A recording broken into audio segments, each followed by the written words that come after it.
ठाकरे गट स्थानिक स्वराज्य संस्था स्वबळावर लढणार। ठाकरे गटाच्या संजय राऊतांची घोषणा। आघाडीमध्ये कार्यकर्त्यांना लढण्याची संधी मिळत नसल्याचंही भाष्य। तर ठाकरे गटानंतर काँग्रेसकडून सुद्धा स्वबळावर लढण्याचे संकेत। संधी हवी असं काँग्रेस कार्यकर्त्यांनी सुद्धा म्हणावं, मग आम्ही निर्णय घेऊ। खासदार वर्षा गायकवाडांचं सूचक विधान। ठाकरे गटाच्या मनात काय आहे त्यांनाच माहीत। पक्ष टिकवण्यासाठी नाविन्यपूर्ण हे प्रयत्न सुरू। ठाकरे गटाकडून स्वबळावर लढण्याच्या नाऱ्यावर उदय सामंतांची टीका। भाजपचं राजकारण हे व्यक्तिगत चुडाचं आणि शत्रुत्वाचं, यंत्रणांचा गैरवापर करून राजकीय विरोधकांना तुरुंगात टाकण्याची सुरुवात भाजपकडूनच। संजय राऊतांचं फडणवीसांना प्रत्युत्तर। बीड सरपंच हत्या प्रकरणामध्ये महत्त्वाची अपडेट। आरोपी वाल्मिक कराड आणि सुदर्शन घुलेचा 6 डिसेंबरला 2 वेळा फोनवरून संवाद। तर 6 डिसेंबरला झालेल्या वादानंतरच 9 डिसेंबरला संतोष देशमुखांची हत्या। वाल्मिक कराड नंतर आता मुलगा सुशील कराड सुद्धा अडचणीत येणार। सुशीलनं मॅनेजरच्या घरात घुसून पिस्तुलाच्या धाकानं लूट केल्याचा आरोप। पोलीस आयुक्त दखल घेत नसल्यामुळे मॅनेजरच्या पत्नीची सोलापूर न्यायालयामध्ये खासगी फिर्याद।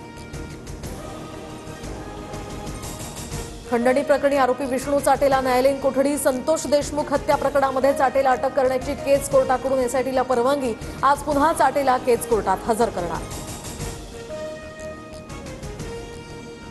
धाराशिव वाशिममध्ये आज जनाक्रोश मोर्चा। बीड सरपंच हत्या प्रकरणी आणि परभणी सोमनाथ सूर्यवंशी मृत्यू प्रकरणी नागरिक रस्त्यावर उतरणार।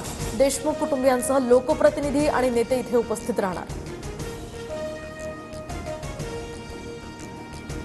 पोलीस हत्या प्रकरणाच्या तपासाची माहिती नाही देत का? तर माहिती का देत नाही? संतोष देशमुखांची मुलगी वैभवी देशमुखचा सवाल। तपास कोणत्या दिशेनं सुरू याची माहिती कुटुंबियांना देण्याची वैभवी देशमुखची मागणी। टुरिस्टच्या इंस्टाग्राम अकाउंटवर नवीन व्हिडिओ अपलोड, तर कार्यालयामध्ये लुटमार झाल्याचा आरोप। पोलीस चौकशी संपताच गुंतवणूकदारांना पैसे देणार असल्याचा कंपनीचा दावा। टुरिस्ट कंपनीच्या कार्यालयामध्ये आर्थिक गुन्हे शाखेचं धाडसत्र सुरूच। छापेमारीमध्ये आतापर्यंत दागिने आणि 5 कोटी रक्कम हस्तगत। तर भाईंदरमधील कंपनीशी निगडीत तिघांनाही अटक। टुरिस्टनं 300 रुपयांचे मोजोनाईट हिरे हजारो रुपयांना विकले। मुंबईच्या अंधेरी सिब्समधून मोजोनाईट हिरे घेत असल्याची ही माहिती। आर्थिक गुन्हे शाखा आता पुरवठादारांना समन्स बजावणार। शिर्डीत उद्या भाजपचं राज्यस्तरीय अधिवेशन। तर सर्व मंत्री, आमदार आणि खासदारांसह राज्यभरातील जवळपास 15,000 पदाधिकारी इथे उपस्थित राहणार। शहा, फडणवीस आणि गडकरी इथे मार्गदर्शन करणार। मालवण पुतळा दुर्घटना प्रकरणातील शिल्पकार जयदीप आपटेला हायकोर्टाकडून जामीन मंजूर। तपास पूर्ण झाल्यामुळे आरोपीला कैदेत ठेवण्याची गरज नाही। कुणीही जखमी नसल्यामुळे हत्येचं कलम लागू होत नाही। कोर्टाचं महत्त्वपूर्ण निरीक्षण। परवानगीशिवाय आरे कॉलनीतील झाडं तोडू नका। सर्वोच्च न्यायालयाचे मुंबई पालिकेच्या वृक्ष प्राधिकरणाला आदेश। तर झाडं तोडण्याची गरज भासल्यास प्राधिकरणाला न्यायालयामध्ये अर्ज करावा लागणार। केस गळतीच्या भीतीनं शेगावातील नागरिकांनी आठवडाभरापासून अंघोळच केली नाही। प्रशासनानं शुद्ध पाण्याची व्यवस्था करण्याची मागणी। पाण्यामध्ये नायट्रेटचं प्रमाण जास्त असल्याचं अहवालातून समोर।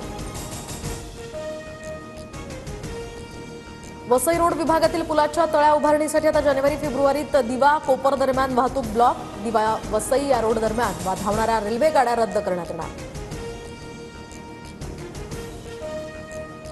मुंबईमध्ये अनेक दिवसांपासून हवेची गुणवत्ता ढासळली। मुंबईकरांना श्वसनाच्या आजारांचा त्रास। हवेत धुलीकण मिसळल्यामुळे हवेचा दर्जा खालावला।